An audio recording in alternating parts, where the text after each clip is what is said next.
నమస్తే, welcome to స్వతంత్ర news. నేను సోనియా. బులెటిన్ల ముందుగా హెడ్లైన్ చూద్దాం. నేడే టీడీపీ జనసేన కూటమి ఫస్ట్ లిస్ట్ విడుదల, ఆశావహుల్లో టెన్షన్. ఎంపీ అభ్యర్థుల ఎంపికపై బీజేపీ ఫోకస్, ఇవాళ ఢిల్లీలో కేంద్ర ఎన్నికల కమిటీ భేటీ. ఇవాళ మిర్యాలగూడకు మంత్రుల బృందం, యాదాద్రి థర్మల్ విద్యుత్ కేంద్రం పరిశీలన. మార్చి 13 తర్వాత ఎన్నికల షెడ్యూల్, దేశవ్యాప్తంగా 7 విడతల్లో ఎన్నికలు నిర్వహించే ఛాన్స్.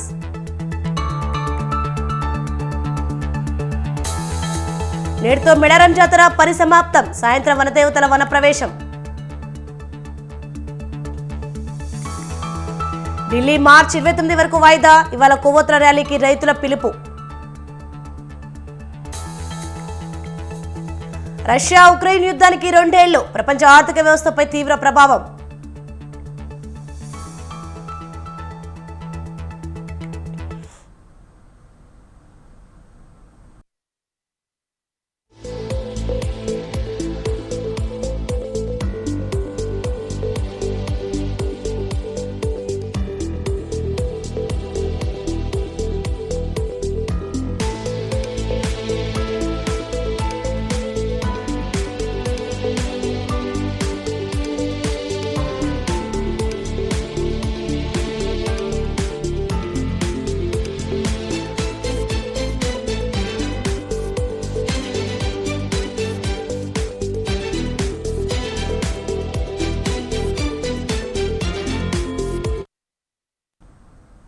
రాబోయే ఎన్నికల్లో గెలిపే లక్ష్యంగా తెలుగుదేశం జనసేన పావులు కదుపుతున్నాయి.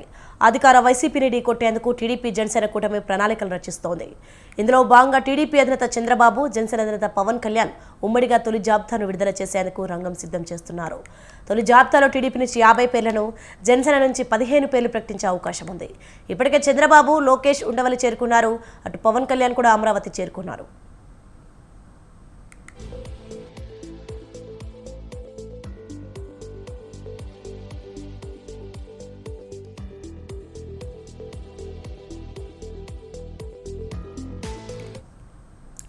లిస్టు ప్రకటనకు ముందు చంద్రబాబు పార్టీ ముఖ్య నేతలతో భేటీ కానున్నారు.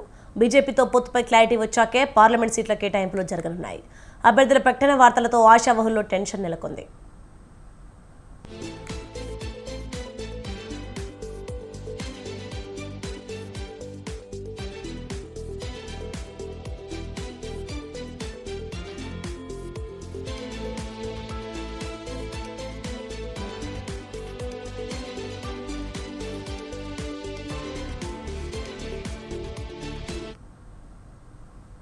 వచ్చే ఎన్నికల్లో పోటీ చేయనున్న తెలుగుదేశం పార్టీ, జనసేన కూటమి అభ్యర్థుల తొలి జాబితాలో ఉమ్మడి ప్రకాశం జిల్లాలో కొందరికి అవకాశం దక్కనున్నట్లు సమాచారం.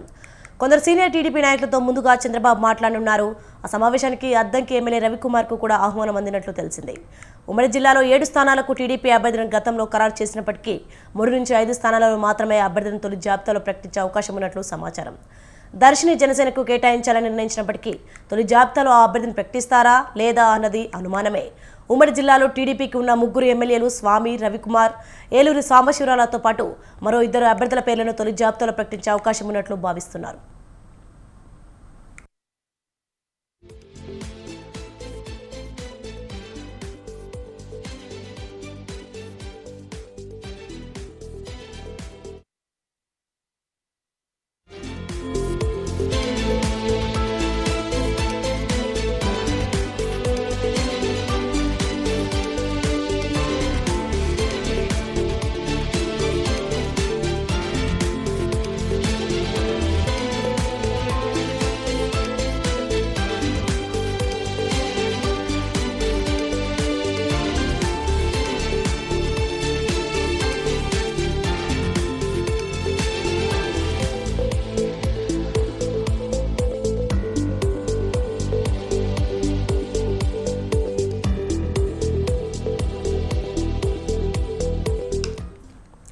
బ్రేకింగ్ న్యూస్ చూస్తున్నాం. లోక్సభ ఎన్నికలపై బీజేపీ స్పెషల్ ఫోకస్ పెట్టింది.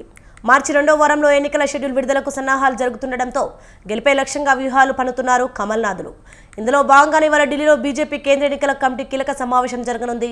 ఈ భేటీలో సుమారు 100కు పైగా లోక్సభ అభ్యర్థుల ఎంపికపై కసరత్తు జరుగుతుంది.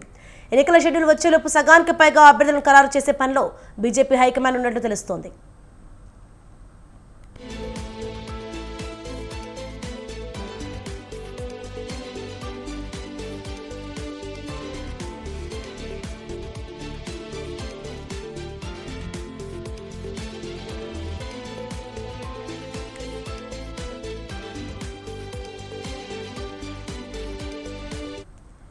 ఇక ఈ సమావేశంలో తెలంగాణ పార్లమెంట్ అభ్యర్థుల ఎంపికపై కీలక చర్చ జరగనున్నట్లు తెలుస్తోంది.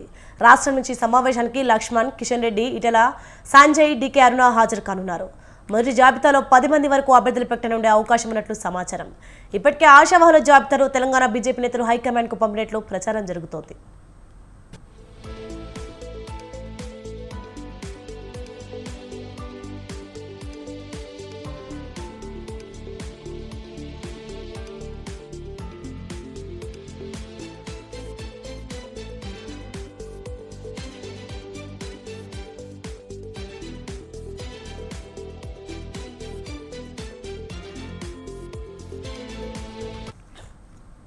తెలంగాణలో 12 స్థానాలపై బీజేపీ ఫోకస్ చేసింది. 4 సిట్టింగ్ స్థానాల్లో అభ్యర్థులను ఖరారు చేసినట్లు సమాచారం.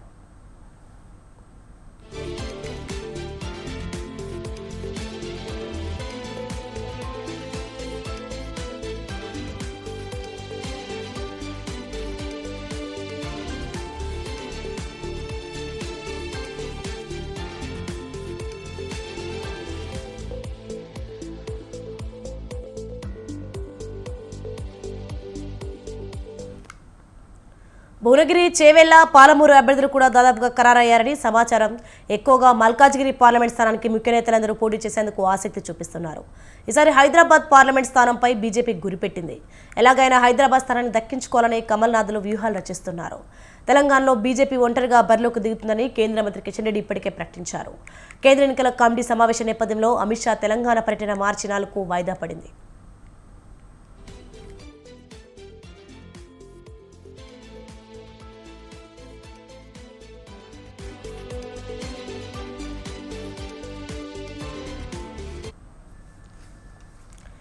ఏపీలో పొత్తులపై నిర్ణయం ఆలస్యమయ్యే ఛాన్స్ ఉన్నట్లు తెలుస్తోంది. అక్కడ పొత్తులపై చర్చలు ఇంకా కొలిక్కి రాకపోవడంతో మొదట తెలంగాణ అభ్యర్థులను ప్రకటించాలని బీజేపీ భావిస్తున్నట్లు సమాచారం.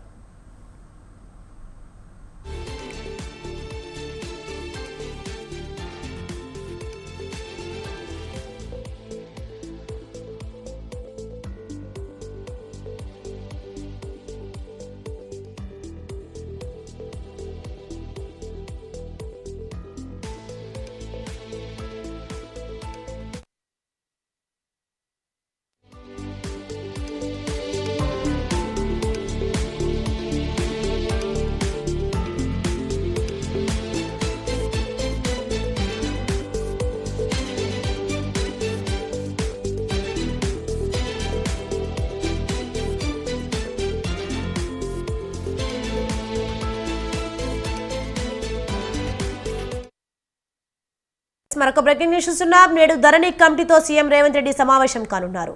కాంగ్రెస్ ప్రభుత్వం నియమించిన ధరణి కమిటీ ఇప్పటికే పలుసార్లు భేటీ అయింది. ధరణి సమస్యలపై చర్చించింది. దీనిపై ఇప్పటికే మధ్యంతర నివేదిక సిద్ధం చేసింది. చిన్న చిన్న మార్పులతో పరిష్కారం అయ్యే వాటిని మధ్యంతర నివేదికలో చేర్చింది.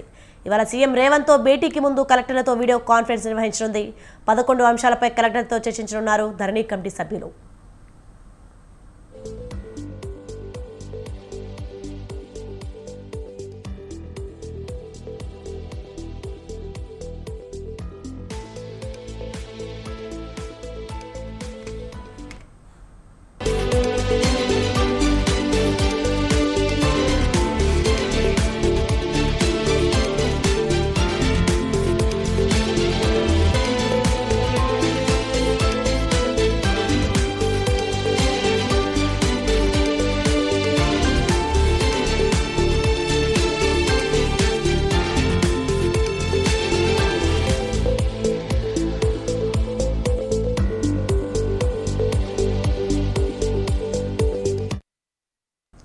బ్రేకింగ్ న్యూస్ చూస్తున్నా. మంత్రులు బట్టి విక్రమార్క, ఉత్తమ్ కుమార్ రెడ్డి, కోమటిరెడ్డి వాళ్ళ మిర్యాలగూడలో పర్యటించనున్నారు.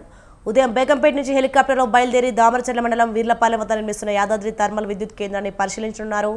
ఉదయం 9:45 ప్లాంట్ వద్దకు చేరుకుంటారు. పవర్ ప్లాంట్ పనుల తీరు పరిశీలించి అధికారులతో సమీక్షా సమావేశం నిర్వహించనున్నారు. అక్కడి నుంచి హుజూర్ నగర్కు వెళ్తారు. అక్కడ పలు అభివృద్ధి పనులకు శంకుస్థాపన చేయనున్నారు.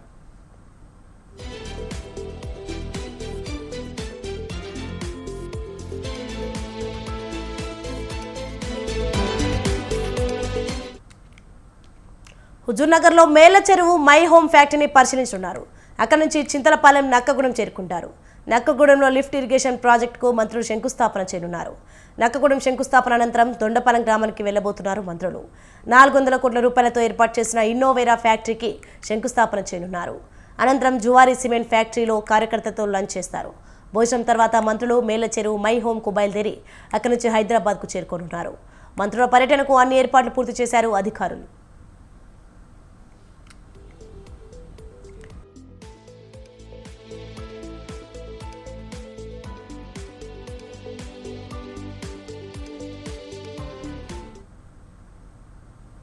ఢిల్లీ లిక్కర్ స్కామ్ కేసు రోజుకో మలుపు తిరుగుతోంది. సంచలనంగా మారిన కేసులో ఇప్పటికే పలువురు కీలక నేతలు అరెస్ట్ అయ్యారు.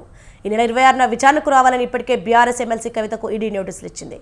ఇంతకు కవిత విచారణకు హాజరవుతారా? హాజరైతే అరెస్ట్ తప్పదా అన్న ఉత్కంఠ నెలకొంది.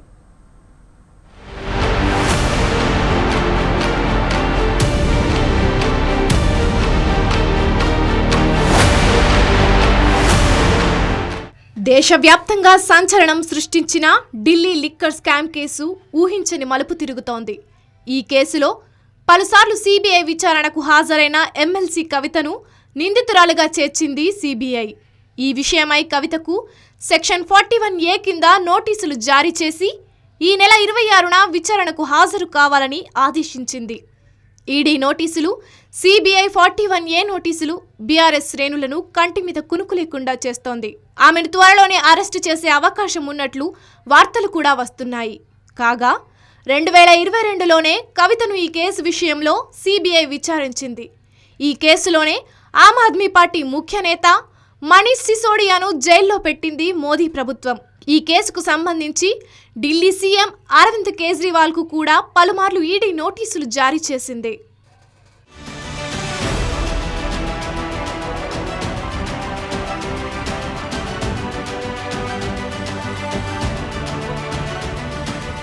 రెండు 2021-22 మధ్య మొదలైన ఈ లిక్కర్ కేసు ఎక్స్చేంజ్ పాలసీకి సంబంధించినది. లెఫ్టినెంట్ గవర్నర్ వికే సక్సేనా దీని అమలుపై సిబిఐ విచారణకు సిఫారసు చేయగా వెంటనే ఆ ప్రభుత్వం 2022లో ఆ పాలసీని రద్దు చేసింది.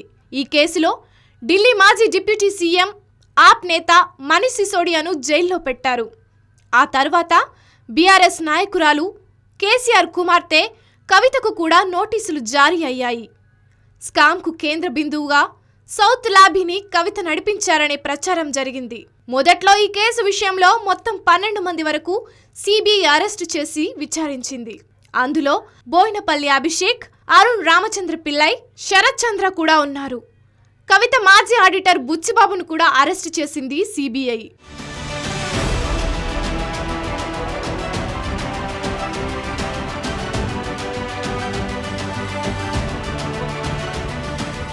సిసోడియా అరెస్ట్ అయ్యాక నెక్స్ట్ కవితనే అరెస్ట్ అవుతారని తీవ్ర స్థాయిలో ప్రచారం జరిగింది.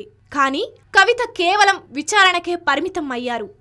ఆమెను పలుమార్లు విచారించిన సిబిఐ అరెస్ట్ మాత్రం చేయలేదు. కవిత తన ఫోన్లను ధ్వంసం చేశారని సిబిఐ ఆరోపించింది. కానీ కవిత తన పాత ఫోన్లను కూడా సిబిఐకు సమర్పించి తాను నిజాయితీగానే ఉన్నానని, ఎలాంటి తప్పు చేయలేదంటూ గట్టిగా చెప్పే ప్రయత్నం చేశారు. ఆ తర్వాత ఈ కేసు నుంచి కవిత బయటపడినట్లే అని చాలా మంది భావించారు. కానీ మళ్ళీ ఇప్పుడు కవితను నిందితురాలిగా చేర్చడం సంచలనంగా మారింది.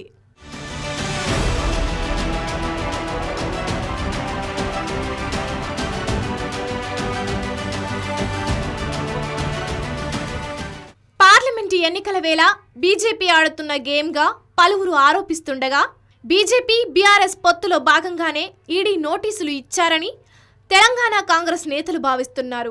చూడాలి మరి ఈ కేసు ఎటు దారి తీస్తుందో.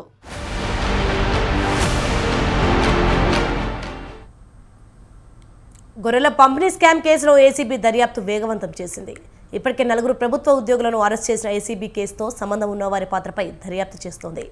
ఈ కేసులో విదేశాలకు పారిపోయిన కాంట్రాక్టర్ A1 మొయినుద్దీన్, ఆయన కొడుకు A2 ఇక్రమ్పై లుకౌట్ నోటీసులు జారీ చేశారు ఏసీబీ అధికారులు.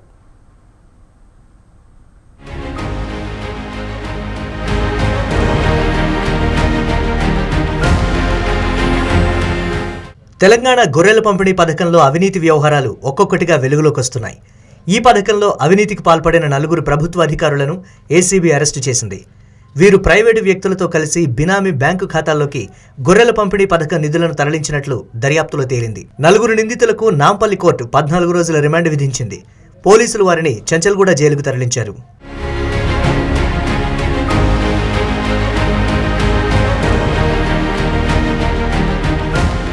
గత బీఆర్ఎస్ ప్రభుత్వం ప్రతిష్టాత్మకంగా చేపట్టిన గొర్రెల పంపిణీ పథకంలో అవినీతి ప్రకంపనలు రేపుతోంది.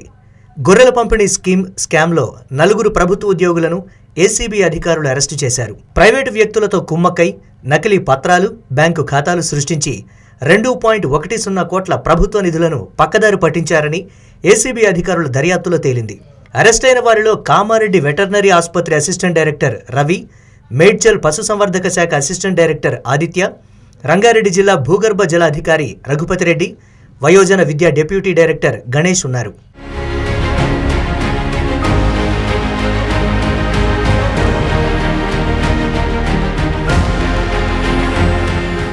రేవంత్ రెడ్డి తెలంగాణ ముఖ్యమంత్రిగా బాధ్యతలు చేపట్టిన తర్వాత గత ప్రభుత్వంలో వివిధ శాఖలు, పథకాల్లో జరిగిన అవినీతిపై ప్రత్యేకంగా దృష్టి పెట్టారు. ఇప్పటికే కాళేశ్వరం ప్రాజెక్టు, విద్యుత్ రంగాలకు సంబంధించి పెద్ద ఎత్తున అవినీతి జరిగినట్లు ఆరోపణలు వస్తూ ఉండగా గొర్రెల పంపిణీ పథకంలోనూ అక్రమాలు జరిగినట్లు తేలడం ఆందోళన కలిగిస్తోంది.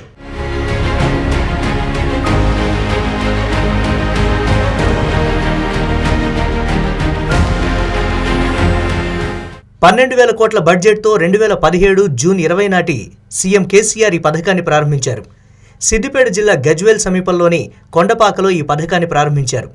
ఒక్కో యూనిట్కు 21 గొర్రెలకు గాను $125,000 ఇచ్చారు. ఆ తర్వాత యూనిట్ ధరను $175,000 పెంచారు. ఇందులో $131,250ను రాష్ట్ర ప్రభుత్వం భరించగా $43,750 లబ్ధిదారుడు భరించారు.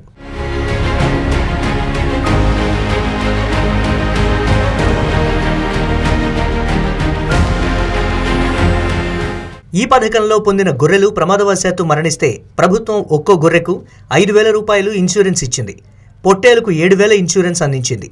గొర్రెలు చనిపోయిన 10 రోజుల్లోనే ఈ ఇన్సూరెన్స్ డబ్బులను లబ్ధిదారుల ఖాతాల్లో జమ చేస్తామని చెప్పారు. ఈ పథకంలో పలు దశల్లో అక్రమాలు జరిగినట్లు వెలుగులోకి వస్తున్నాయి. గొర్రెల పంపిణీ కుంభకోణానికి సంబంధించిన కేసును ఏసీబీ దర్యాప్తు చేస్తోంది.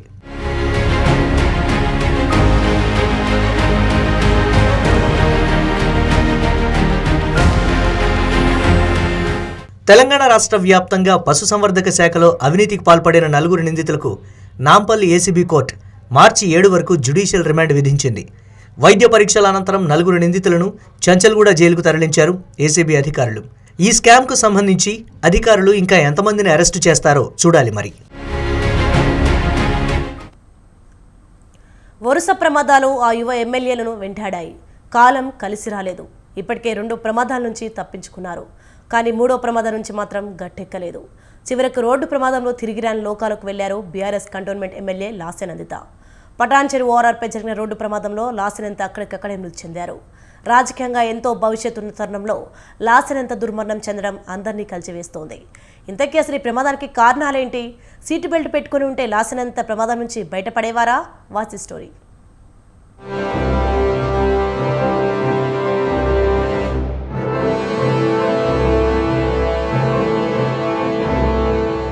బీఆర్ఎస్ పార్టీలో తీవ్ర విషాదం నెలకొంది. Secunderabad cantonment MLA Lasya Nanditha road ప్రమాదంలో మృతి చెందారు. పటాన్ చెరువు ఓఆర్ఆర్ వద్ద ఆమె ప్రయాణిస్తున్న కారు అదుపు తప్పి ప్రమాదానికి గురైంది. ఈ ఘటనలో లాసియా నందిత అక్కడికక్కడే మృతి చెందారు. డ్రైవర్ నిద్రమత్తు, వాహన అతివేగం ప్రమాదానికి కారణాలై ఉంటాయని పోలీసులు నిర్ధారణకొచ్చారు.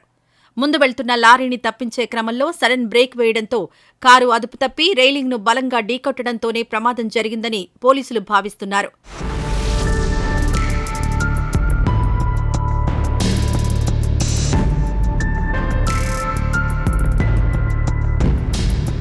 ప్రమాదం జరిగే సమయంలో MLA Lasya Nanditha seat belt పెట్టుకోలేదని తెలిసింది. దానివల్ల ఆమె ఇంటర్నల్ పార్ట్స్ డ్యామేజ్ అయి ప్రాణాలు కోల్పోవాల్సి వచ్చినట్లు తెలుస్తోంది.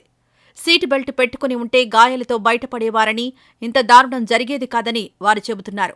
మరోవైపు లాస్యా నందిత ప్రయాణిస్తున్న మారుతి సుజుకి XL6 కారుకి సేఫ్టీ రేటింగ్ తక్కువగా ఉంది. అది తెలిసి కూడా వారు అతివేగంతో ప్రయాణించడం ప్రమాదానికి మరో కారణమైనట్లు తెలుస్తోంది. ఇక యాక్సిడెంట్లో తీవ్రంగా గాయపడ్డ డ్రైవర్ను మదీనగూడ శ్రీకర హాస్పిటల్కు తరలించారు.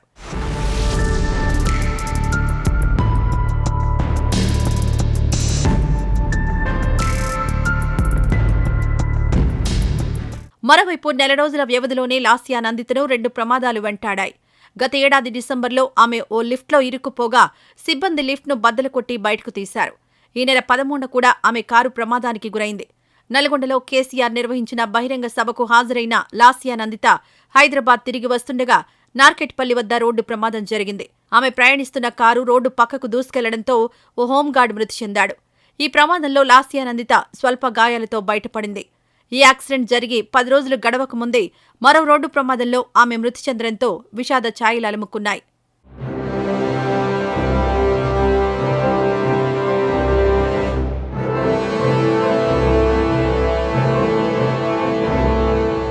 బీఆర్ఎస్ యువ ఎమ్మెల్యే లాస్యా నందిత మృతి పట్ల పార్టీలకు అతీతంగా నేతలు ఆవేదనను వ్యక్తం చేస్తున్నారు. లాస్యా నందిత అకాల మరణం తనను తీవ్ర దిగ్భ్రాంతికి గురిచేసిందని సీఎం రేవంత్ రెడ్డి అన్నారు. నందిత తండ్రి మాజీ ఎమ్మెల్యే దివంగత సాయనతో తనకు సన్నిహిత సంబంధం ఉండేదని చెప్పారు. వారి కుటుంబానికి ప్రగాఢ సానుభూతిని తెలిపారు.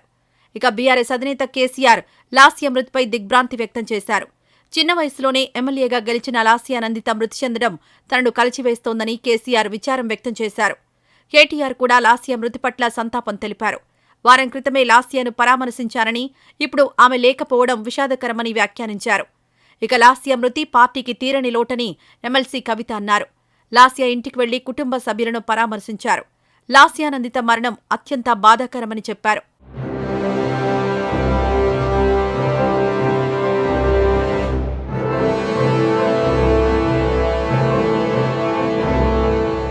రాజకీయంగా ఎంతో భవిష్యత్తుందని భావిస్తున్న తరుణంలో అది చిన్న వయసులో ఎమ్మెల్యే లాస్యా నందిత ఇలా దుర్మరణం చెందడం పట్ల పలువురు నేతలు తీవ్ర విచారం వ్యక్తం చేస్తున్నారు.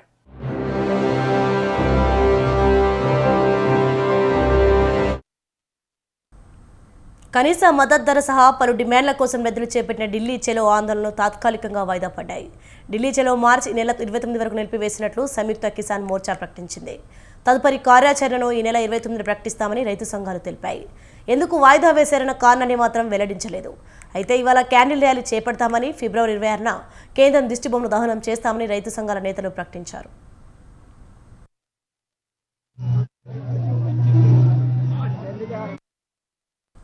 పంటలకు కనీస మద్దతు ధరకి చట్టపరమైన హామీతో పాటు వివిధ డిమాండ్లపై 2 సంస్థలు రైతులు ఉద్యమానికి నాయకత్వం వహిస్తున్నాయి.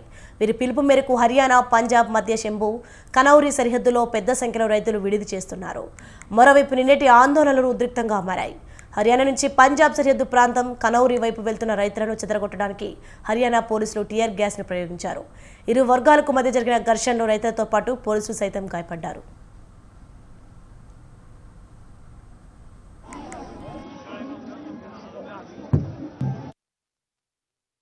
Yes, KV Bulletin updates. For more updates, keep watching Swatandhra News.